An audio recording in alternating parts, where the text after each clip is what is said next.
Yo guys, it's CFB, welcome back to a brand new video, welcome back to the channel. Today we're back with another match preview. Obviously it's game week 36 now in the Premier League. We're starting to get into the last two, which is all next week. So next week is the last week of the Premier League for this season. In a way, thank God. But in some sort of sense, you know what I'm trying to say. But we're talking about Nottingham Forest versus Chelsea today. And obviously, because this is a Chelsea channel, but this is Nottingham Forest versus Chelsea match preview. So yeah, before we do get into the video, please like, subscribe, hit the bell notification so you're notified every time I upload a video. First link in the description is my streaming channel. Go check that out, it'd be very much appreciated.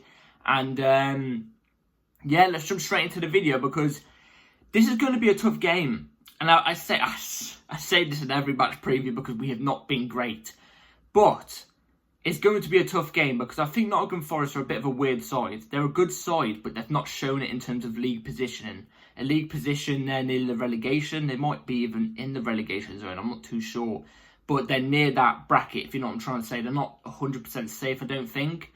But they're a strong side. They've got some, I think they've got some decent, like, in terms of performances, some good performances against some good teams this season. You know, it's going to be a tough game to run. We should not take Nottingham Forest lightly. In a little bit, we shouldn't take Nottingham Forest lightly at all.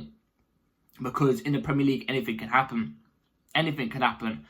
But they've got obviously some key players. They've got Gibbs White, they've got Cho, they have Alanga. And I think also the last time we did play Nottingham Forest, I think we actually lost. We lost or drew to them at the Bridge, and it was like we majorly dropped points. I think we did lose to them at the Bridge. If not, then it definitely felt like a loss because that's what I'm saying. But you know, they're a bit of a weird side, whereas we've been on a bit of an up in the past couple of games. In the past couple of games, we've got a result against Tottenham. We ended up turning that around against Villa. We should have got the win in that game, but obviously it was unfairly ruled out in my eyes still. And we obviously played a really good game against West Ham, which has now given us a good spot in some sort of Europe. Like, do you know what I mean? We're in the Conference League position right now, but we want that 6th place. And like I said in the last game review against West Ham, the West Ham result was the first time, I think, this whole season under Pochettino that I've actually seen us use a system. We actually use this. I get we've been using this Cucurella inverted thing since the second half against Villa, but there was still no system. It was just better football, better intensity. I actually saw a system against West Ham, and there was actually something good to build upon there. So we've got to carry it over for the next 2-3 games. If you guys even want to change some sort of position on Pochettino, you know, if you want him in, if you want him out, I'm still Poch out. I think there's too much damage been done.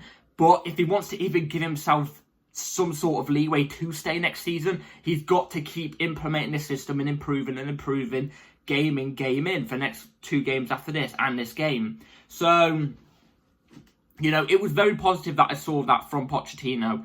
And I'm not expecting 5-0 each game. I'm not expecting good football each game. I just want to see that there's a system. Oh, sorry for the bloody monitor.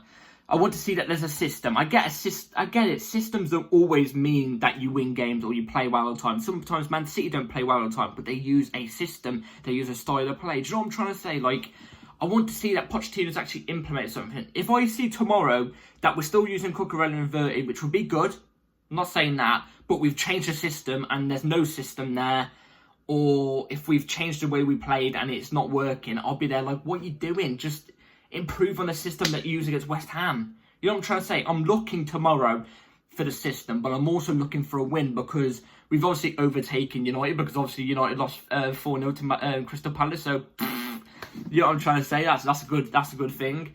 But I really want that Europa League. I want that Europa League now.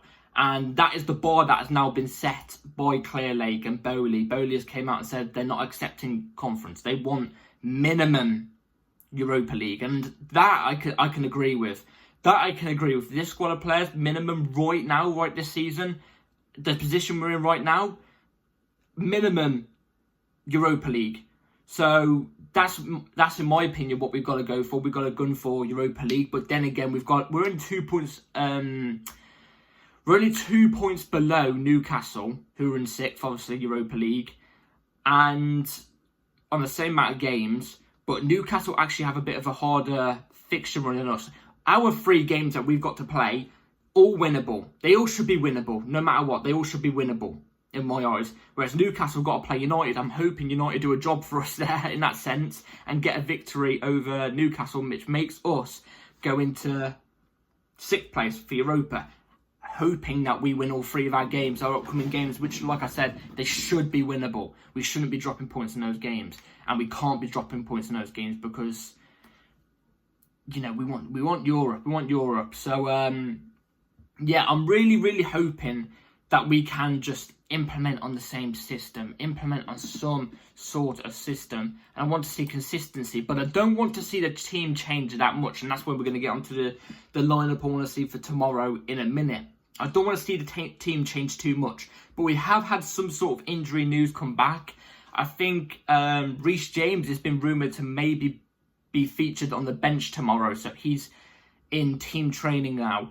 If it was me, and I said this the exact same thing to Nkunku in my West Ham preview, I said if it was to me, let them go on an early holiday. Let them go on an early holiday, get ready to be 100%, at 1,000% ready for the start of next season, so they don't get any sort of injury or some sort of reoccurring injury or something, because they could get injured tomorrow for all I know. You know what I'm trying to say? And it's nothing on Nkunku, Reece James. They make our team way better, but I just don't think they're fully ready yet. And I would rather be at 100% ready for next season at the start than towards the end right now. Do you know what I mean? Like, I would, when our team's already doing okay as it is right now. You know what I'm trying to say? So, also, I feel like chucking Reece James and Nkunku in this team that is actually building a little bit of consistency right now towards the end of the season, I feel like would maybe ruin the consistency of the team in a sense. I don't know. Maybe Pochettino will try and stick Nkunku on the right wing and Reece James in,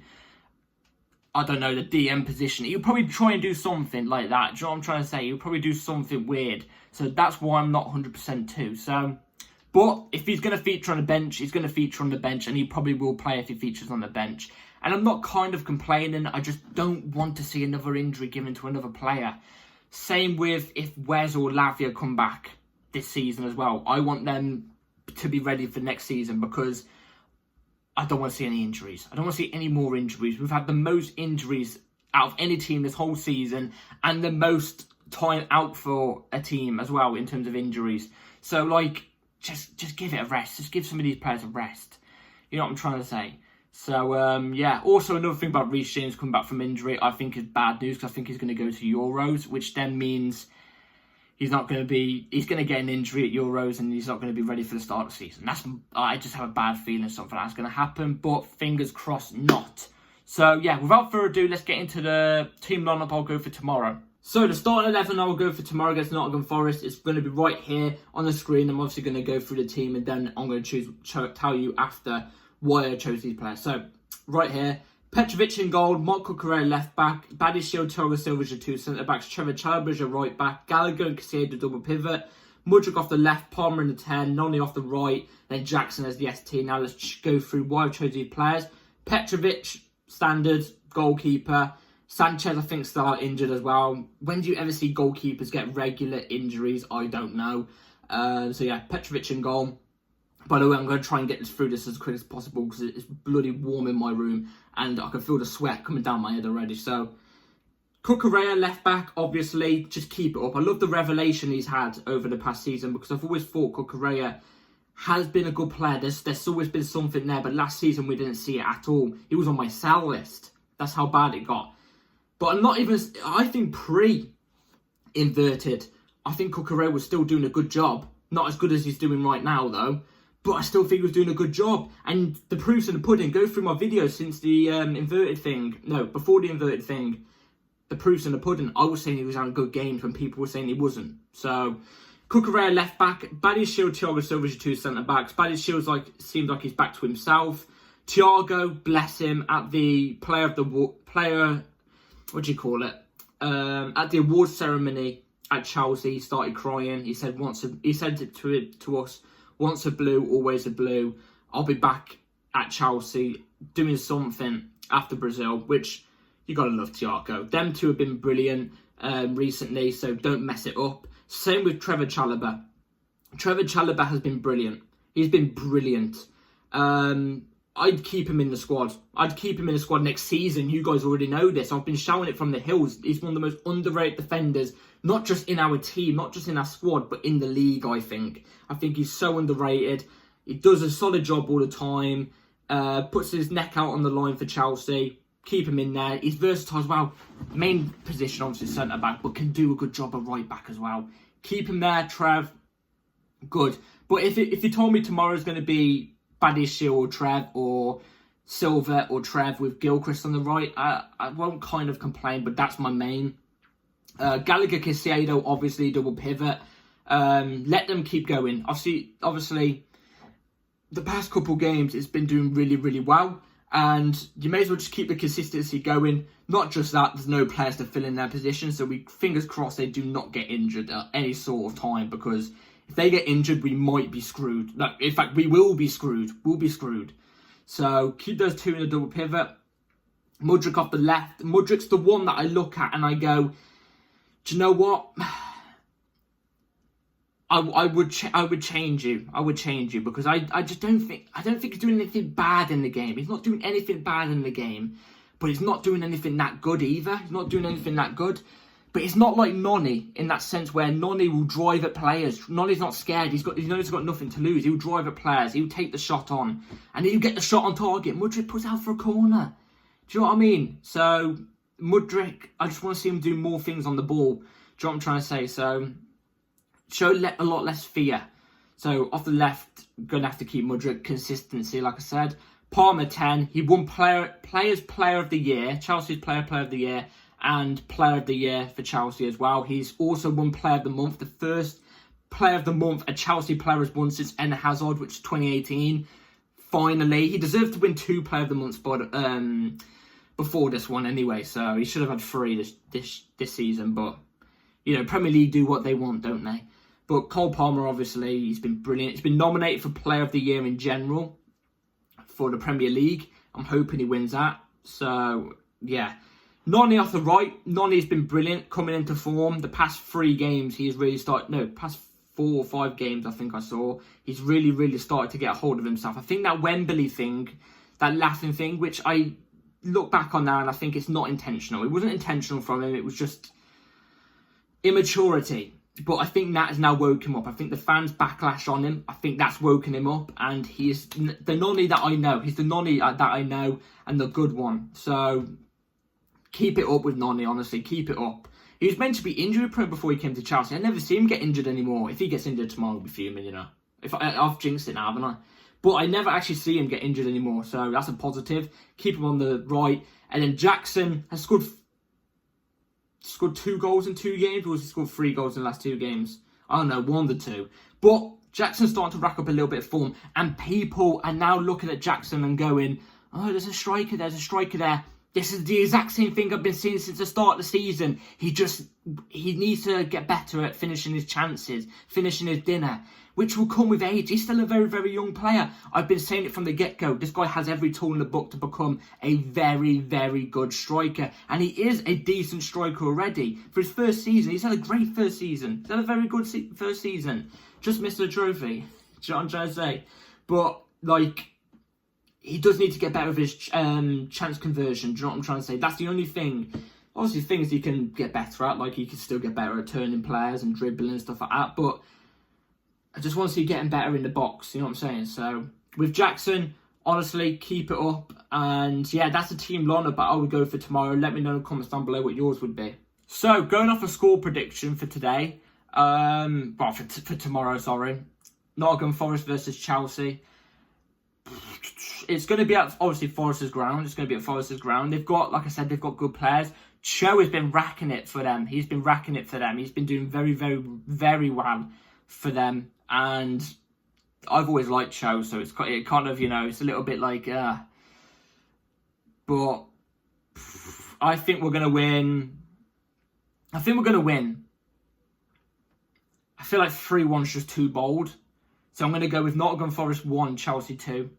That's what I'm going to go with. But I feel like we're going to be fairly comfortable most of the game. There's going to be times where Nottingham Forest is going to put the pressure on us, obviously. It's their ground, they're the home team. and I think we're gonna, I think we're gonna deal with the pressure quite calmly. Funny enough that I say Cho, I think Cho's gonna get their goal. We know how this always goes. When a former Chelsea player comes against us about a year or two after leaving us, the first game back after leaving us, basically, to play against us, they always end up scoring against us. It's the Chelsea thing. It always happens.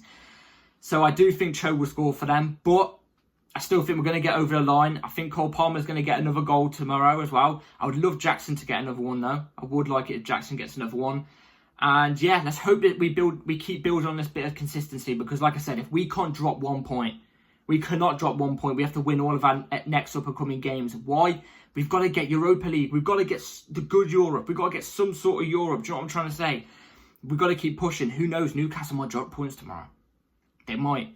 So we've got to keep up the consistency. We cannot drop even 1 point, because you never know. United might rebound onto us. So yeah, that is the match preview today. Thank you all for watching. Please like, subscribe, hit the bell notification so notified every time I load a video, because video will be out for the match review about an hour after the game. So be ready for that. Take care all, and thank you all for the support, by the way, in general. If you saw my thing on Twitter, thank you all. Appreciate it loads. And thank you all for the support on the channel as well. It's been really, really good. So I appreciate you all. Like, subscribe. Peace.